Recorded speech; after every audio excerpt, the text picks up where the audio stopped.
Yes, guys. Hello. Good morning, good afternoon, good evening sa inyong lahat. This is your service, Mr. KGB Crypto. Madalian lang to guys.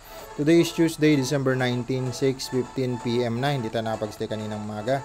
Kasi ang dami kong ginawa guys. At kaya ngayon, ano lang siguro to mga 5 minutes or 3 minutes. Mabilisan lang to guys kasi marami akong gagawin sa opisina. Tsaka basta sobrang busy lang talaga today. So, eto, maglit lang ako dito para syempre gawin ng ritual. Stake natin 55.67. Stake lang po natin 'yan at hola. Hola. Check natin 'to. Okay. Ganun lang. Syempre pag alam mo 'yon, parang commitment na rin sa buhay ko 'to yung i-update ko yung aking YouTube channel. So parang ganoon, dapat accurate tayo syempre. Ganoon naman ang mga taong may goal sa buhay. Dapat malinaw sa iyo yung goal mo. Ulitin natin kung anong goal mo. Dapat connected yung ginagawa mo sa goal mo. Goal mong yumaman, dapat lahat ng ginagawa mo tungkol sa pagyaman. Nagbabasa ka ng mga libro tungkol sa pagyaman, nanonood ka ng mga successful na tao sa YouTube, kung ano man mga makapag-inspired sa'yo. Yung mga circle na sinasamahan mo, i-circle din na mayayaman. Iwas-iwasan mo muna yung mga tao at kaibigan mo na mahilig magdrama, 'di ba? Hindi mo sila tatalikuran, pero what I mean na wag mong iubos lahat ng oras mo kahit kamag-anak mo pa 'yan. Wag mo iubos lahat ng oras mo sa mga bagay na mga taong negative, magda-down sa iyo. Kasi maraming tao na mag-a-advise sa iyo pero hindi naman 'yun ang korte nila. Kunyari, bumagsak ka sa business na pinasok mo, tapos ang ginawa mo, nagtanong ka dun sa hindi naman negosyante. Siyempre, ano sasabihin sa'yo niyan? Hindi mo yan kaya. Talagang sinabi ko na sa'yo, hindi yan para sa'yo. Hindi mo yan, sabi ko na sa'yo, malulugi ka dyan, ganito, ganyan. May paninisi pa. Pero kung negosyante at connected dun sa goal mo, yung mga taong kasama mo, ang sasabihin sa'yo nun, okay lang yan, subukan mo ulit. At least nag-try ka. At nag-try ka, matik yan, may progress. So, di ba? So, at least, hindi mo nagagawin yung pagkakamali mo. Lahat naman na naging successful, nagkamali. So, try lang ng try. Okay?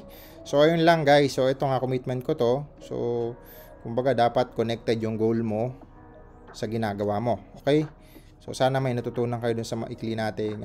So, ayun lang, commitment ko to. Parang connected naman to sa goal ko. Na ang goal ko nga mag-stake lang na mag-stake. At paabutin hanggang sa next bull market. So, malapit naman na yung next bull market. Kaya, ganun lang. Okay. So, 46. Mga 23. Ay, tama. 23. May tira pa. Mali ka, Brad. Dito. 23 dito. Yan. Uy. What happened? Tama naman, di ba? Dito pala. Sorry.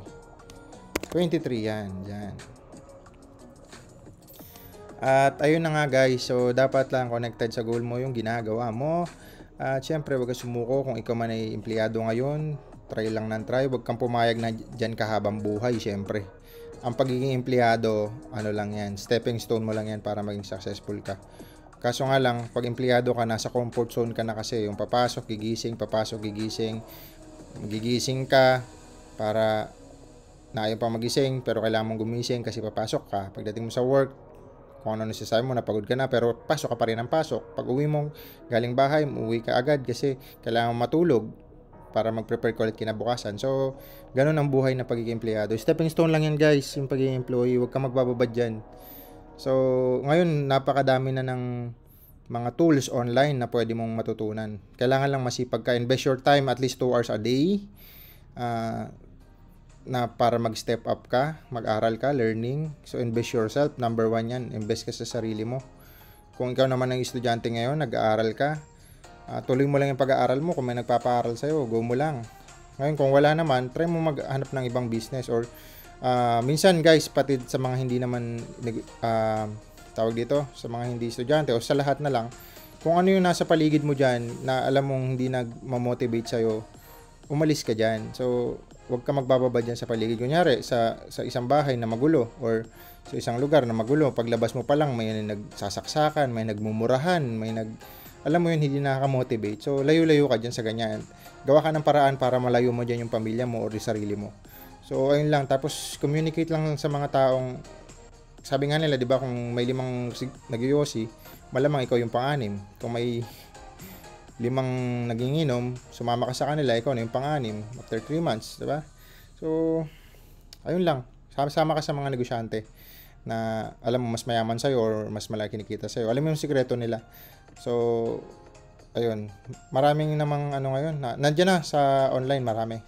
Kailangan lang meron kang willingness na matuto talaga. Okay, so ayun lang naman ang update natin. Ano pa ba? Wala na. Okay. Check natin mga comment. Pangmadalian lang ito guys. Crypto. Check natin kung ano mangyayari sa... Ambas pa tayo mga ilang minuto. Okay, galawan sa Forex. CAD, 9:30 mamaya. Okay, wala masyado sa US. Pero yung Bitcoin guys, nag-pump, nag-dump. Kung ano nangyayari sa Bitcoin. So, ito na. Marketplace, check natin sa mga Axie holders dyan. Okay. Pinakamababa Axie. Uy, $5. Tama ba yung nabasa ko? $5. Ito. $2. $4 no. Ay, grabe. Tumataas si Axie guys. Sa mga scholar dyan. Okay, sa mga comment. Attendance check. Sir, Lodge, Jomel Santos, laging present. Ito si Walter. Lagi rin itong present. Nice, ikaw na yung talking whales. Di naman guys, mas marami pa akong whales na kilala. Mga Pilipinong tahimik lang. Minsan sabi ko sa inyo may mga GC kami. Kita-kita kami minsan. Basta ganun. Yun lang. Basta mga humble talagang tao. Mga humble na tao. Mga mayayaman sila pala. Tapos, ayun, mga naka-sports car, etc. Tapos, yung mga asset na parang normal lang ang usapan na, oh, ano nabili mo? Nakabili ka ba ngayon? Ganun lang. Anong asset na meron ka? Nagpapalit ka na ba? Mga ganun. So, magkano pina-withdraw mo ngayon? Ganun. Okay, ito, laging present natin to si Sir Franco de Vera. Sir Lodge, grabe, always present. Paano po kayo nakapasok ng ganyang kalaki? Malamang, grabe naman tanong nito. Basa-basa din sa mga history. Panoorin mo lahat ng video ko guys, ha? Sir Rapi ba to? RLFF. Bahala ka na dyan. Hirap basahin. Sayang oras. Hi sir. Lagi ako nasa channel mo ngayon.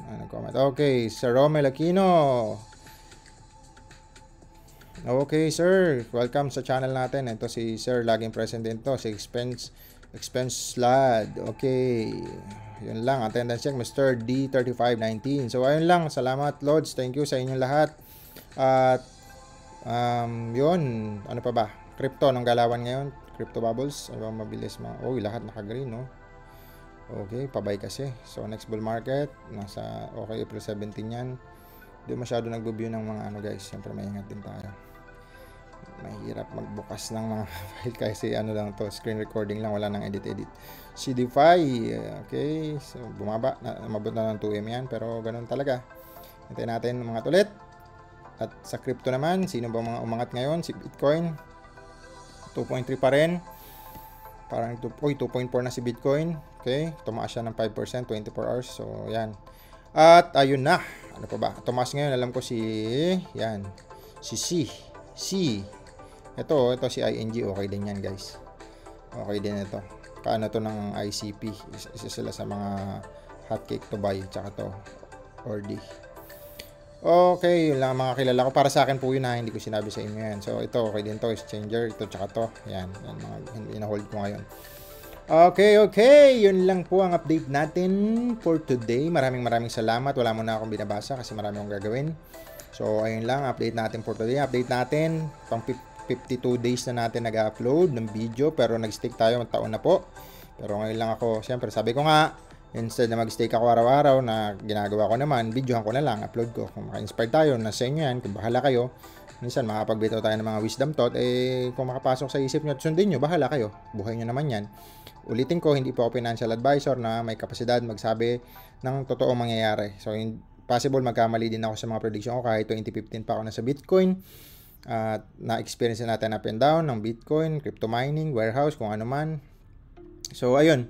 Kaya, ulitin natin, pa-bull market ngayon, maraming mga investment, maraming mataya-taya, wag po kayong sumali sa ganon ng mga taya-taya, lalo maraming NFT game ngayon. Tapos sabi ko nga, 2021 pumutok lahat ng NFT game, 1,000 halos, dami kong pinagbibilin token ngayon, wala na. Ito lang si Axie ang nabuhay, tsaka si Gala. So halos unti na lang nabuhay, na tuloy-tuloy ang development. Kaya nandito pa rin tayo nag-stick dito. So instead nasa Binance, dito lang, at least kumikita 34% per year. So, divide nyo lang sa 12 months. Kaya 34 kasi ito yung nag-stake. Pag nabawasan yan, tataas yan. So, minsan nag-52, 52 million, kaya mabot yung 35. Okay, nag-iba-iba yan. So, ayun lang guys. Wala na po akong masabi. Basta mag-ingat kayo sa inyong mga pera. Pera nyo yan. Ingat kayo sa mga linalagyan nyo. Okay? Walang iba mag-uumisi kundi sarili nyo. Kayo pa rin na magpipindot yan. Thank you so much. See you tomorrow. Bye-bye. Meron po tayo ngayon 35365. Yun po ang update natin. December 19, 2023. Bye-bye. See you. Bye-bye.